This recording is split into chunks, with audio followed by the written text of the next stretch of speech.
Passa a uso da palavra o advogado, amigo e escritor Nelson Câmara.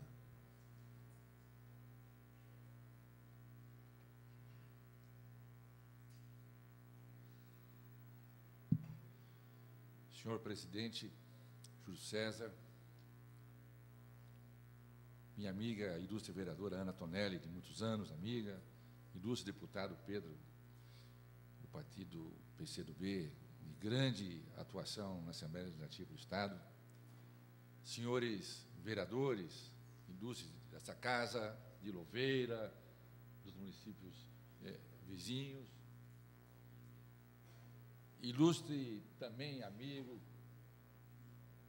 líder sindical, Matias, e o França está ausente porque está a serviço lá em Curitiba, para onde transferido a sede da ALL. Senhores e senhoras, falo como advogado. E advogado com cordão umbilical em Jundiaí e no Parque Ferroviário do Estado de São Paulo. Nasci em Jundiaí.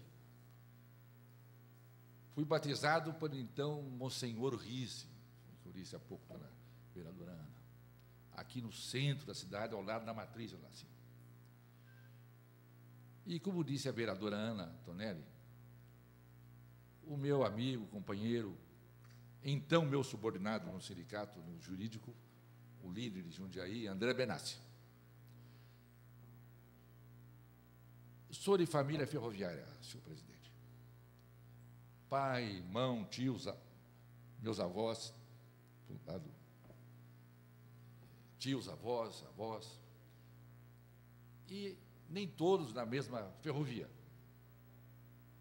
Naquilo que o Júlio César falou agora da tribuna, do Parque Ferroviário, da antiga Central do Brasil, que São Paulo, Rio de Janeiro, que depois se transformou na Rede Ferroviária Federal. Quando nós éramos chefe do jurídico do sindicato, lá em São Paulo, na rua Santa Efigênia, 601, de 1970 a 1982, nós chefiávamos os jurídicos da Estrada de Ferro Santos, a Jundiaí, que já era sucessora da antiga, e não sei se todos sabem o nome, São Paulo Railway. Esse nome em inglês. São Paulo Railway, de Jundiaí a São Paulo, não, de Jundiaí a São Paulo Santos, ao Porto de Santos. Criada pelos ingleses, por concessão do imperador Dom Pedro II. E criada e inaugurada a linha de Jundiaí ao Porto de Santos em 1868, em pleno Império do Brasil. Porque essa região aqui da minha cidade, de Jundiaí, e adjacências, era grande produtora do café, o chamado ouro negro, na ocasião, que veio concorrer com a anterior exploração do ouro, diamante e cana-de-açúcar do Nordeste brasileiro. E foi uma obra de engenharia fantástica, esta da São Paulo Railway, depois Santos Jundiaí. Pontes sobre o abismo da Serra do Mar. Casa de máquinas, até hoje abandonadas, mas serviram de cartão postal no ABC, em Paranapiacaba. E todos conhecem a monumental Estação da Luz, lá em São Paulo, perfeição arquitetônica e de grande conforto para os cidadãos. Assim foi também, 2 anos depois, a Paulista, a Estrada de Ferro Paulista, pegando Campinas. Como o ouro negro é que comandava o nosso território desenvolvimentista, logo cuidaram os senhores produtores de café, na ocasião, com recursos próprios, não governamentais, recursos próprios dos grandes fazendeiros, esticar a linha de Jundiaí para Campinas, a fim de aumentar a demanda do transporte do grão de café para o Porto de Santos. Tudo isso, toda essa obra de arte, todo esse impulso desenvolvimentista do Estado de São Paulo que gerou atrás disso, porque, como sabe o Matias, nós que somos ferroviários, pai, mãe, eu mesmo, carteira de passe livre na antiga Estrada de Ferro Sorocabana, aos 7 aninhos de idade, que a família estava na Sorocabana, na São Paulo Railway, na Central do Brasil, por aí afora. Digo que o transporte era perfeito, competente, de custo baixo e com precisão horária, como falou o presidente Júlio César. E assim o povo paulista se acostumou a ver na ferrovia um padrão exemplar de empresa no Brasil. E ao visualizar também o ferroviário, o trabalhador da ferrovia, como um excepcional trabalhador de preparo especial para exercer essas funções que não são fáceis de serem exercidas para quem não tem o ofício e o preparo para tal. Por isso que a legislação trabalhista, a CLT, outorgada no Estado Novo por Getúlio Vargas, no capítulo que diz respeito aos ferroviários, ela admite expressamente que a preferência dos filhos de ferroviários para admissão nas estradas de ferro, porque já nascem num ambiente ferroviário, crescem aprendendo como se utiliza o parque ferroviário como um todo. E as oficinas que se construíram em todo o estado de São Paulo, aqui em Jundiaí, em Bauru, em Sorocaba, aonde passei uma parte da minha adolescência, a grande oficina da Sorocabana, eram padrões de norteamento a um parque industrial que começou a florescer, como disse o vereador também, presidente Júlio César. Então, meus senhores, saibam também que foi dito aqui pelo presidente, pelo meu amigo diretor Matias, que eu sou escritor também. É verdade. E no meu 2 últimos livros, pelo menos, O Advogado dos Escravos, Luiz Gama, e A Camélia Branca, lançaram no dia 20 do mês passado no final do Império do Brasil, nós tivemos a oportunidade de demonstrar e comprovar, isso que é mais importante, a participação direta da classe ferroviária no processo de abolição da escravatura no Brasil. Direto. Por exemplo, nesse último livro, A Camélia Branca, nós demonstramos como um grupo comandado por, então, ex-juiz Antônio Bento, caçado, o primeiro juiz caçado no Brasil, caçado no Império por defender escravos, montou uma organização guerrilheira em São Paulo, chamada Caifazes. E eles tramavam com participação de personalidades e de trabalhadores também, ações na calada da noite, nas senzalas das fazendas aqui de Campinas, de Jundiaí também, e outras adjacências, para libertar os escravos e conduzi-los em trem, com baldeação na Estação da Luz, para 2 destinos. O primeiro, para o Quilombo do Jabaquara, na cidade de Santos, que foi o segundo maior quilombo do Brasil. O primeiro foi de Palmares, como todos sabem, o segundo de Santos. Chegou a reunir 10.000 ex-escravos. Ou conduziam com o adjunto da maçonaria, de trem, pela antiga ferrovia Dom Pedro II para o Rio de Janeiro, onde eram encaminhados para a liberdade também. Estou dizendo isso para dizer a importância do parque ferroviário e da classe dos ferroviários para a economia de São Paulo e a formação da nossa nacionalidade. Pois bem, tudo isso foi jogado no lixo. E jogaram no lixo exatamente para o governo com o qual eu cheguei a trabalhar, quando ele era, não governador, mas era prefeito da capital de São Paulo. Eu não sei se você sabia, né? Eu fui subprefeito lá, em São Paulo, da território Vila Mariana de Jabaquara. E, nessa ocasião, quando eu presidi o diretório do PMDB, então, a Frente Ampla, eu coloquei lá um cargo na direção, o Portela, o engenheiro Portela, que era secretário de Transporte até pouco tempo e está ocupando um cargo agora também no governo de São Paulo. Então, fazer uma reflexão, todos nós.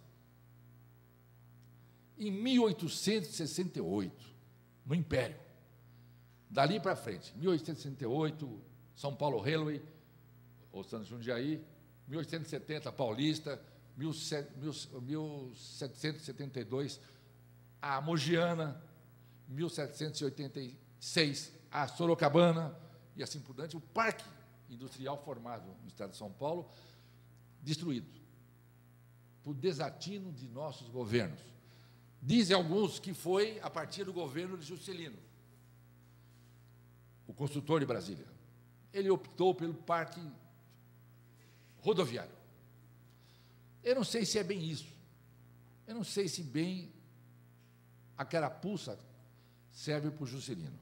É verdade que ele optou, não digo que optou, ele deu ênfase ao parque rodoviário, a indústria automobilística. E não vi nenhum ato de Juscelino que tivesse dito abandonemos as ferrovias. Eu acho que é coisa da politicalha isso.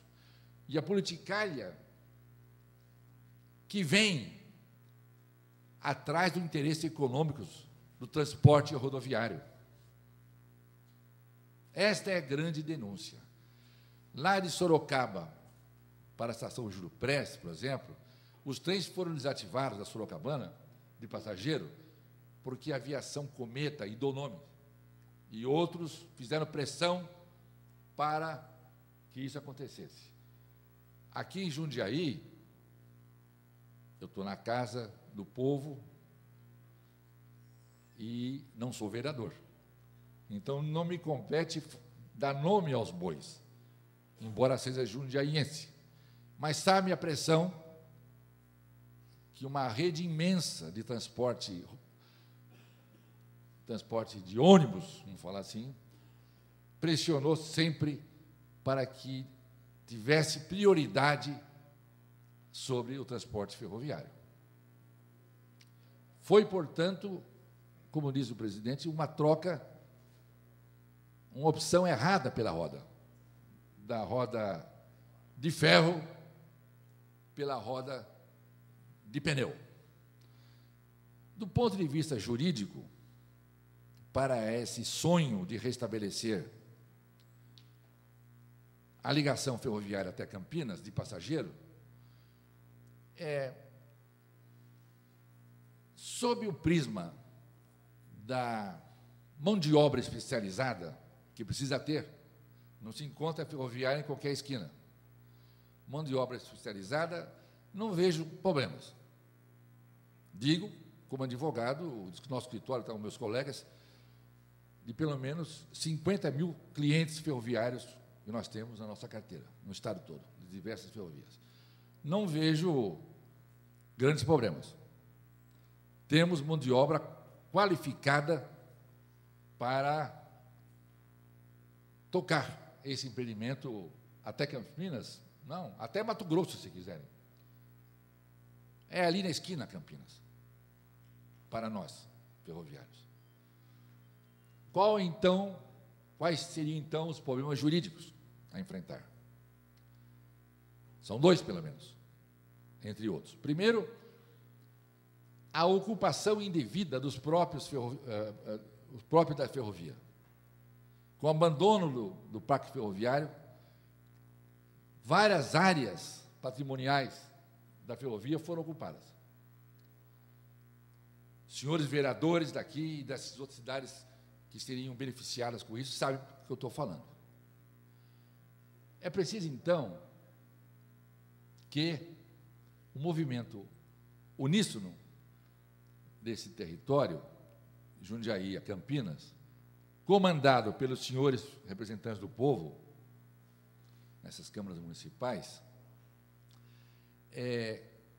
conscientizem, num movimento único, das autoridades políticas desses municípios, que devem participar do processo de reintegração dos próprios da ferrovia, para que ela possa continuar circulando. É preciso ter linha ferroviária em cima de um terreno ferroviário. Sabe que foram ocupados muito patrimônio da ferrovia. E eu faria, se me permite, com toda humildade, uma sugestão, Matias, a reflexão dos senhores, que com as lideranças dessas câmaras municipais, fizéssemos um manifesto, um abaixo-assinado, de 1,5 milhão de assinaturas. 1 milhão de assinaturas, já que a região envolve 2 milhões de cidadãos, não é isso?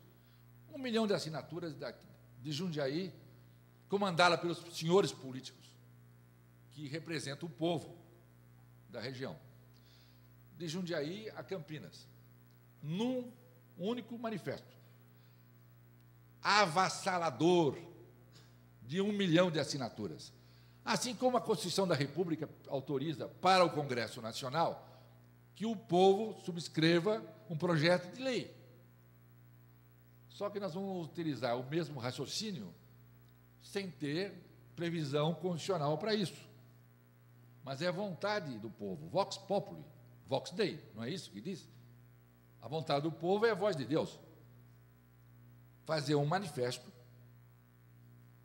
vereadora Ana Antônia, um manifesto bem articulado, com iniciativa ou participação direta do sindicato, do qual poderia ajudar, se quiser, a redigi-lo, aonde os prefeitos e representantes das câmaras municipais assumissem conjuntamente o movimento de reivindicar ao governo do Estado, eu não digo ao secretário de Transportes, porque existe a vaidade política, e todos sabem disso.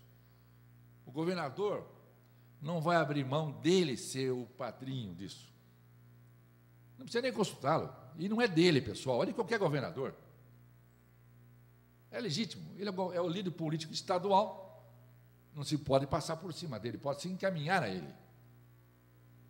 Então, dirigido a ele, e aí sim, a comissão de alto nível dos senhores, vereadores, dirigentes sindicais, quem sabe eu, um pouquinho atrás, poderia dar uma mãozinha para encaminharmos isso ao governador. Eu não vejo muita dificuldade. Faz umas 2 semanas eu almocei, fui convidado para um almoço com o ex-ministro do Trabalho, Almir Afonso, que vai depor num outro livro que eu estou escrevendo, A História do Trabalhismo Brasileiro. E ele me convidou para que, junto com o governador Alckmin, almoçasse também ele e o Alckmin, veja você, eu almoçando com o governador, o advogado de trabalhador, para que instituíssemos a medalha Luiz Gama, que ele ficou entusiasmado com o meu livro, O Advogado dos Escravos. O Luiz Gama, agora em novembro, no dia do movimento negro. Eu acho que o governador é sensível, é um homem sensível. Eu acho que se houver, e todo político que se preze tem que ser sensível, né? Se houver a manifestação popular firme, com 1 milhão de assinaturas, Por favor, tendo ainda o deputado aqui para abrir as portas para nós, ajudar a abrir as portas lá do governo, por ser deputado, né? Representante legítimo do povo, e, aliás, um grande deputado. Eu acho que não teríamos dificuldade. Então, fica aqui a minha proposta. Primeiro, minhas congratulações ao sindicato, que eu advogo também, aos senhores políticos, todos que estão presentes aqui, e os que não estão presentes, têm motivos justificados para não estar. A minha proposta é essa: viabilizar, tornar exequível, dar uma direção a esse movimento. Espontâneo, mas tem que ter uma direção, tem que ter uma formalidade jurídica para poder ser conduzido. E é isso que eu proponho. Desculpe minha extensão das palavras e entusiasmo. Muito obrigado.